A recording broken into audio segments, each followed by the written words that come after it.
दोस्तों, ज्ञान सिंह बहुत ही मेहनतकश आदमी, चेहरे पर हमेशा मुस्कान। गांव मोहल्ले पास पड़ोस या बगल के दो चार गांव में कोई ऐसा नहीं था जो ज्ञान सिंह को अच्छी तरीके से नहीं जानता था और ज्ञान सिंह को एक अच्छा व्यक्ति नहीं मानता था। लोग उसे बहुत प्यार भी करते थे। हालांकि ज्ञान सिंह का जन्म जिस घर में हुआ था वो एक मध्यम वर्गीय से नीचे का परिवार था। पिताजी मेहनत मजदूरी करके जैसे तैसे घर का खर्चा चला रहे थे। अब ज्ञान सिंह की उम्र धीरे धीरे बढ़ते बढ़ते अब वो जवान होने लगा था। ज्ञान सिंह अच्छी खासी कद काठी का एक नौजवान, गांव का गबरू जवान। ज्ञान सिंह धीरे धीरे उम्र के साथ जब बड़ा होने लगा तो उसके पिता ने देखा कि अब वो पढ़ाई वढ़ाई में उसका ज्यादा मन नहीं लग रहा है। तो ज्ञान सिंह से कहा, बेटा ऐसा है कि अब तुम्हारा पढ़ाई में मन नहीं लग रहा है और गांव वाले सलाह दे रहे हैं कि अब इसकी शादी कर दो और तुम बहुत ज्यादा इधर उधर घूमते हो तो तुम लाइन पर आ जाओगे। ज्ञान सिंह कहता है कि नहीं पिताजी, अभी शादी नहीं करनी है। लेकिन कुछ दिन बाद जब दबाव ज्यादा बढ़ जाता है तो ज्ञान सिंह की शादी हो जाती है। और ज्ञान सिंह की शादी वही जो ज्ञान सिंह का घर था इसे करीब 10-12 किलोमीटर की दूर की एक लड़की जिसका नाम हेमलता होता है उससे ज्ञान की शादी हो जाती है। अब ज्ञान की पत्नी हेमलता जब उसके घर आती है तब सब कुछ ठीक ठाक तरीके से चलने लगता है। धीरे धीरे समय कई साल कैसे गुजर जाते हैं ना ही हेमलता को पता चलता है और ना ही ज्ञान सिंह को पता चलता है। अब हेमलता और ज्ञान सिंह को टोटल 3 संतानें हो चुकी थी, 3 बेटे हो चुके थे। तीनों बेटों में जो बड़ा बेटा था उसकी उम्र करीब 14 साल हो चुकी थी। दूसरा जो बेटा था उसकी उम्र 6 साल महज थी और तीसरा जो बेटा था वो अभी 2-3 साल का था। धीरे धीरे समय अच्छी तरीके से गुजरने लगा। क्योंकि जो ज्ञान सिंह था वो मेहनत कश आदमी था, तो जब घर में 3-3 बच्चे पैदा हो जाते हैं तो खर्चे एक तरफ से बढ़ जाते हैं और 1-2 बच्चे जो थे, पहला बड़ा वाला और छोटा उससे मझला वाला, दोनों पढ़ाई करने जाने लगे थे। इसलिए ज्ञान सिंह की खर्चा अब पूर्ण रूप से बढ़ चुकी थी। अब ज्ञान सिंह बहुत ही परेशान रहने लगा मानसिक तौर पे और वो कई जगह नौकरी के लिए भी जाता है लेकिन ज्ञान सिंह को कहीं नौकरी नहीं मिलती है। अब ज्ञान सिंह थक हार कर उसके गांव के बगल का ही एक पेट्रोल पंप है, उस पेट्रोल पंप पे वो नौकरी करने लगता है। और जिस पेट्रोल पंप पे वो नौकरी करने जाता था वहां पे एक रूल था कि जो पेट्रोल डालने वाले व्यक्ति जो वहां पे नौकरी करते हैं रात 8 से सुबह 8 ड्यूटी करेंगे, वो अगले हफ्ते दिन की ड्यूटी करेंगे। यानी कि जो दिन की ड्यूटी करेंगे वो रात की करेंगे एक हफ्ते बाद, और एक हफ्ते बाद जो इन्होंने रात की है वो दिन की करेंगे। अब धीरे धीरे समय दोस्तों गुजरने लगता है, सब कुछ अच्छा खासा चल रहा होता है। अचानक 14 फरवरी 2021 को ज्ञान सिंह अपने घर आता है। रात की पूरी ड्यूटी थी, रात 8 से सुबह 8 तक। अब ज्ञान सिंह जब करीब 8 बजे अपने पेट्रोल पंप से, जहां पे वो पेट्रोल डालने की नौकरी किया करता था, वहां से जैसे ही छुट्टी मिलती है अपने घर आता है। और जब घर पहुंचता है अपने, तो उसकी पत्नी जो होती है हेमलता, वो उसे चाय पानी और सब कुछ लाकर देती है। चाय पानी पीता है, उसके बाद वो अपने बिस्तर पर, अपने एक चारपाई थी उस पर, जिस पर आकर आराम करता था 2-3 घंटे। उसके बाद वो सोता था, उसके बाद उठता था तो नहाता खाता था। तो वो उसी पर आराम करने के लिए चारपाई पर चाय पानी करने के बाद वो उसी चारपाई पर आराम करने चला जाता है। आराम जैसे कर ही रहा होता है वैसे उसकी पत्नी हेमलता आती है और कहती है कि आज उसका मझला बेटा जो है, जिसका नाम सत्यवीर सिंह उर्फ गोलू है, वो नहीं मिल रहा है। तो ज्ञान सिंह अपनी पत्नी हेमलता से कहता है, अरे बच्चा है अभी 6-7 साल का, यही जहाँ घूमता होगा, गांव में ही कहीं घूम रहा होगा, मोहल्ले में बच्चों के साथ खेल रहा होगा, कहीं भग थोड़ी गया होगा। तो उसकी पत्नी हेमलता उससे कहती है कि ठीक है, कोई बात नहीं, आप आराम करो। लेकिन 1-1.5 घंटे आराम करने के बाद उसकी पत्नी हेमलता फिर उसके पास जाती है और कहती है कि 1.5-2 घंटे का टाइम गुजर गया, आपने 1.5-2 घंटे आराम भी कर लिया, लेकिन अभी तक गोलू घर नहीं आया है। अब ज्ञान सिंह बहुत हैरान परेशान हो जाता है। अब ज्ञान सिंह उठता है अपनी चारपाई से और उसके बाद मोहल्ले में जहां जहां गोलू खेला करता था वहां वहां वो गोलू को तलाशता है। कई लोगों से पूछता है, कई बच्चों से पूछता है, लेकिन गोलू का कोई भी ऐसा व्यक्ति या कोई भी ऐसा बच्चा नहीं था जो गोलू के बारे में बता दे। गांव और मोहल्ले में जिससे भी गोलू के बारे में पूछता, सब यही कहते कि गोलू तो आज खेलने ही नहीं आया था। अब धीरे धीरे ये बात पूरे मोहल्ले में, पूरे गांव में अच्छी तरीके से फैल गई कि ज्ञान सिंह का मझला वाला बेटा सतबीर सिंह उर्फ गोलू सिंह कहीं लापता हो गया है। अब पूरे गांव वाले, मोहल्ले वाले इस काम में लग जाते हैं, गोलू को ढूंढा जाता है, लेकिन गोलू का कहीं पता नहीं चलता है। जब गोलू का कहीं पता नहीं चलता है, धीरे धीरे शाम हो जाती है। जब सूर्यास्त, तो सूर्य ढलने वाला होता है, तो गांव के कई संभ्रांत व्यक्ति जो पढ़े लिखे थे वो कहते हैं कि भाई देखो, गोलू इधर उधर कहीं नहीं गया होगा, उसके साथ कोई न कोई हादसा जरूर हुआ है। ऐसे में हमें पुलिस को सूचना देनी चाहिए। ये पुलिस को ये लोग इकट्ठा होकर जाते हैं और पुलिस को सूचना दी जाती है। बाकायदा एफआईआर दर्ज करती है, और चूंकि रात हो चुकी थी इसलिए थाने वाले कहते हैं कि हम अगले दिन आएंगे आपके घर और गोलू को ढूंढेंगे। तो फिर क्या हुआ, गोलू का क्या हुआ, गोलू की जो स्थिति हुई दोस्तों, उसको सुनकर आपके रोंगटे खड़े हो जाएंगे। और आखिर गोलू को लापता करने वाला कौन था?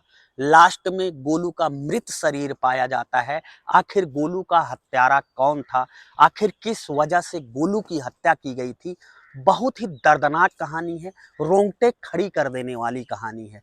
दोस्तों, कहानी को शुरू करने से पहले आपसे मेरा बस छोटा सा विनम्र अनुरोध है कि अगर अभी तक आपने चैनल को सब्सक्राइब नहीं किया है तो चैनल को सब्सक्राइब कर लेना, साथ में बेल आइकन की बटन को प्रेस कर लेना, ताकि जब भी मैं ऐसी आपको जागरूक करने वाली सामाजिक कहानियां अपने चैनल पर अपलोड करूं दोस्तों, तो उसका नोटिफिकेशन आपको आसानी से मिल जाए। दोस्तों, सबसे पहले उनके नाम जिनका प्यारा सा कमेंट और प्यारा सा सपोर्ट हमें पिछली कहानी पर प्राप्त हुआ था। और आपसे एक ही शिकायत है कि जब आप कमेंट करते हैं वीडियो पर, तब आप ये नहीं बताते हैं कि आप ये कहानी कहाँ से देख रहे थे।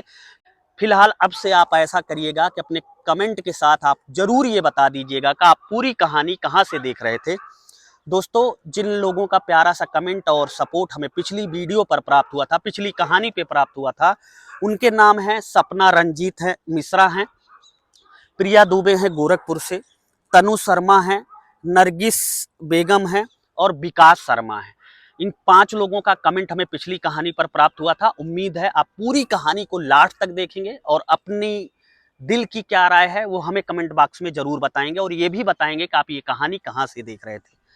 दोस्तों, अभी जो मैं आपको कहानी सुना रहा हूँ, ये सच्ची कहानी है राजस्थान की। राजस्थान का एक जिला पड़ता है भरतपुर, और भरतपुर का ही एक थाना पड़ता है रूपवास, और रूपवास थाने के अंतर्गत ही एक गांव आता है जिस गांव का नाम है चंदनपुर। चंदनपुर का ही रहने वाला था ज्ञान सिंह।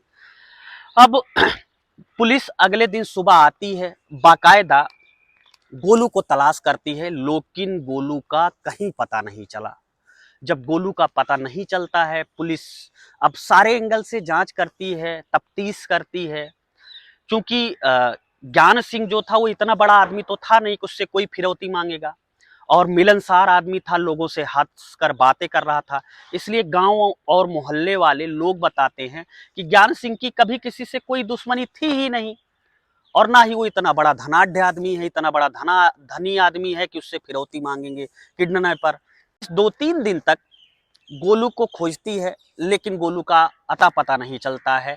बाकायदा वो एक एक घर में, गांव के मोहल्ले में, उन लोगों के ऊपर जो जिनके साथ, जिन बच्चों के साथ खेलता था, सबसे पता करती है, लेकिन कुछ भी पता नहीं चलता।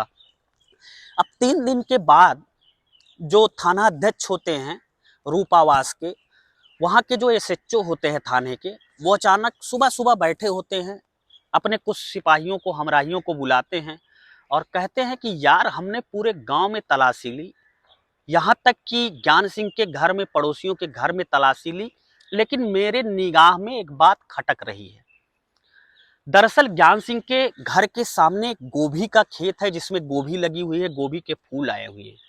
क्या उस गोभी के फूल में किसी ने तलाशी ली थी? तो पुलिस वालों ने कहा कि साहब, उसमें तो तलाशी नहीं ली गई। तब एसएचओ साहब कहते हैं गाड़ी निकालो और चलो। अब एसएचओ साहब, मैं हमराहियों के पहुंच जाते हैं उसके घर, और उसके बाद गोभी के खेत में तलाशी शुरू होती है। एक सिपाही कुछ देर बाद आता है और कहता है साहब, गोभी के खेत में एक जगह ऐसा है जहाँ पे 3-4 पेड़ गोभी का निकाला हुआ है और वहाँ पे ऐसा लग रहा है साहब मिट्टी कुछ भुरभुरी सी है। अब एसएचओ साहब तुरंत उठते हैं, वहाँ जाते हैं, कहते हैं कि ठीक है एक फावड़ा मंगवाओ। अब गांव से मोहल्ले से एक फावड़ा मंगवाया जाता है और मिट्टी की खुदाई की जाती है। जब मिट्टी की खुदाई की जाती है दोस्तों, तो वहां पर गोलू का शव मिलता है। अब सवाल ये था कि छोटा सा बच्चा, नन्ही सी जान, जिसकी उम्र 6-7 साल, आखिर वो कैसे मरा, उसको मारने वाला कौन था और क्या ऐसा रीजन था, क्या ऐसा कारण था जो गोलू की नृशंस हत्या करके और उसका शव लाके गोभी के खेत में गाड़ा गया। अब पुलिस वाले भी हैरान परेशान, पूरी तफ्तीश करते हैं, कुछ भी पता नहीं चलता है और धीरे धीरे समय बीत जाता है। धीरे धीरे समय बीतने के बाद 14 फरवरी 2021 का ये कांड होता है और दिसंबर बीत जाता है। दिसंबर में थाने के एसएचओ कोर्ट में जाते हैं और वहां पे कोर्ट में लिख के देते हैं कि गोलू की मृत बॉडी ज्ञान सिंह यानी कि उसके पिता के घर के सामने से ही गोभी के खेत में बरामद की गई। लेकिन गोलू को मारने वाला कौन था ये अभी तक पता नहीं चल पाया। कहने का मतलब ये कि 10 महीने बीत गए और पुलिस यहां तक नहीं पता लगा पाई कि आखिर इस बच्चे को, छोटी सी जान को मारने वाला कौन था। अब पुलिस अपना फाइल बंद कर देती है। फाइल बंद करने के बाद कोर्ट से एक नोटिस आता है जो ज्ञान सिंह को मिलता है। क्योंकि मामला कई महीने का हो चुका था, इसलिए लोग अपने अपने काम में, ज्ञान सिंह भी अपने पेट्रोल पंप पे नौकरी करने जाने लगा था। तब ज्ञान सिंह के पास जब वो नोटिस आता है, उसमें लिखा होता है कि आपके बच्चे की जो मर्डर की फाइल थी वो बंद की जाती है। जब वो पढ़ता है तो बड़ा हैरान परेशान होता है, बहुत ही सदमे में जाता है और फिर वो बाकायदा एसपी के यहाँ, डीएम के यहाँ, सब के यहाँ जाने लगता है और गुहार लगाता है कि उसके बच्चे की फाइल फिर से खोली जाए और ये जांच की जाए कि आखिर उसके बच्चे को मारने वाला कौन था, हत्यारा कौन था। कोई कुछ नहीं सुनता है। जब कोई कुछ नहीं सुनता है तो वो राजस्थान के हाई कोर्ट पहुंचता है और हाई कोर्ट पहुंचने के बाद जज के सामने रोने लगता है, अपनी अर्जी पेश करता है।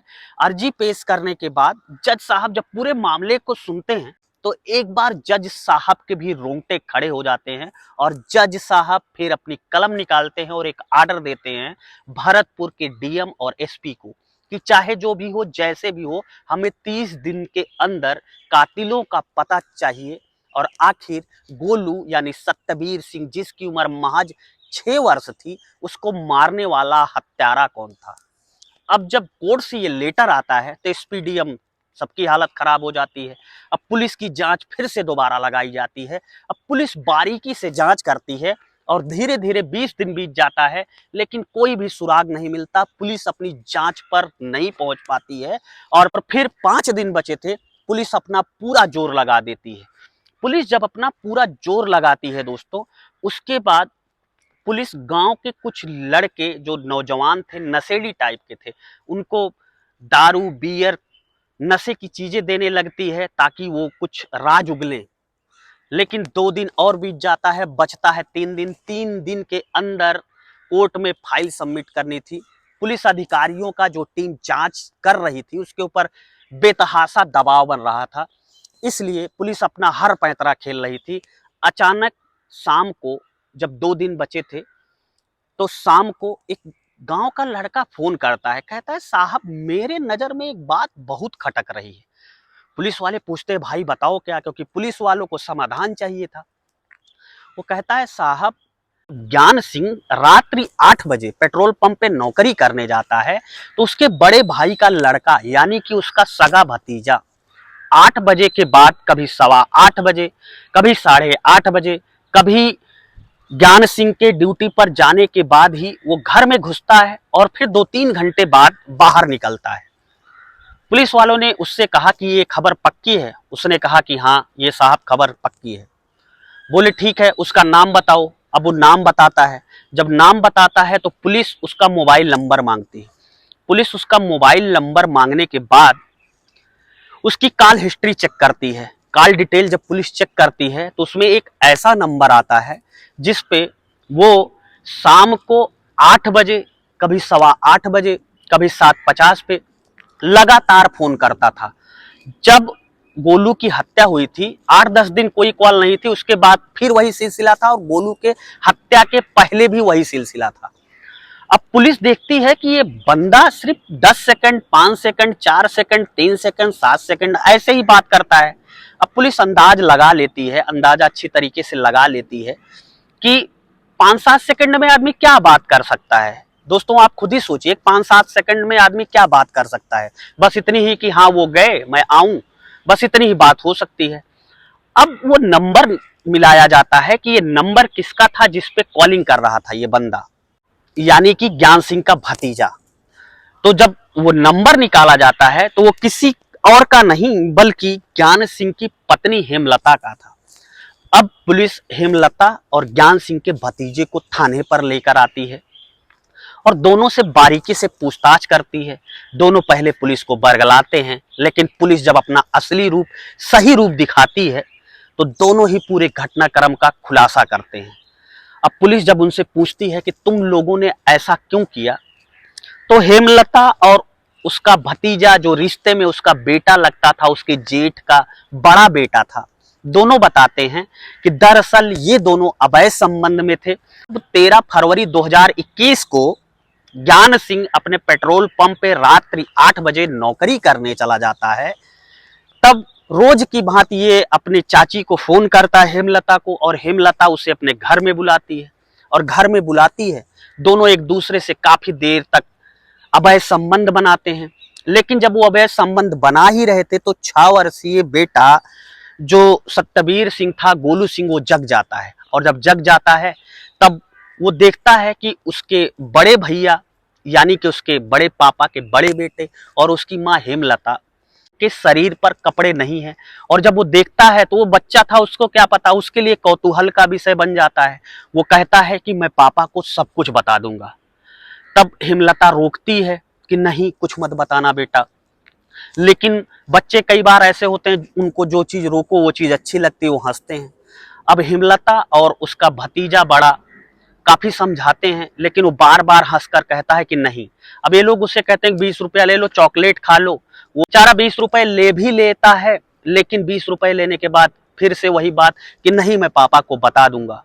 अब जब इस बार वो कहता है कि मैं पापा को बता दूंगा, तो उसके दादा का बड़ा बेटा यानी कि हेमलता और ज्ञान सिंह का भतीजा उसको एक हाथ खींच के मार देता है, और इतनी तेज से मारता है कि वो चिल्लाने लगता है। और जब वो तेजी तेजी से रोने लगता है तो हेमलता को लगता है कि अगर ये तेजी तेजी से रोएगा तो मोहल्ले वाले जान जाएंगे कि आखिर क्या हुआ।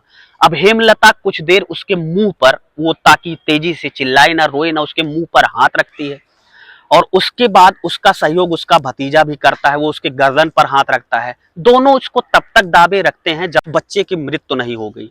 और जब उस बच्चे की मृत्यु हो गई तो रात के 2 बजे ये लोग घर के सामने ही इधर उधर देखते हैं, तलाशते हैं कि कहाँ पे इसको छुपाया जाए, इसके शव को कहाँ पे ऐसा फेंका जाए कि लोगों को पता ना चले।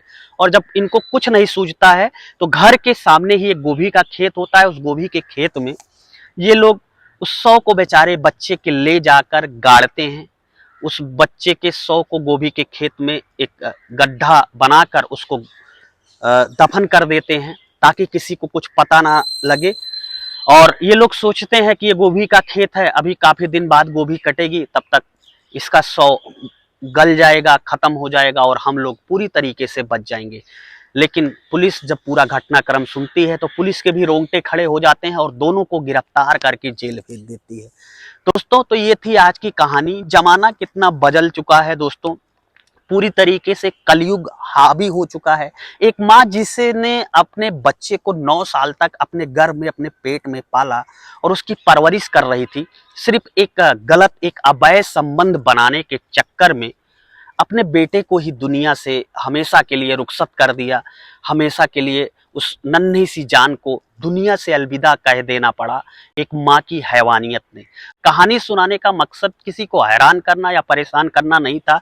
कहानी सुनाने का मकसद बस इतना सा था दोस्तों कि आप सतर्क रहिए, जागरूक रहिए, क्योंकि ये कलयुग है और कभी भी किसी के साथ अनहोनी हो सकती है। इसलिए आप सतर्क रहिए, जागरूक रहिए।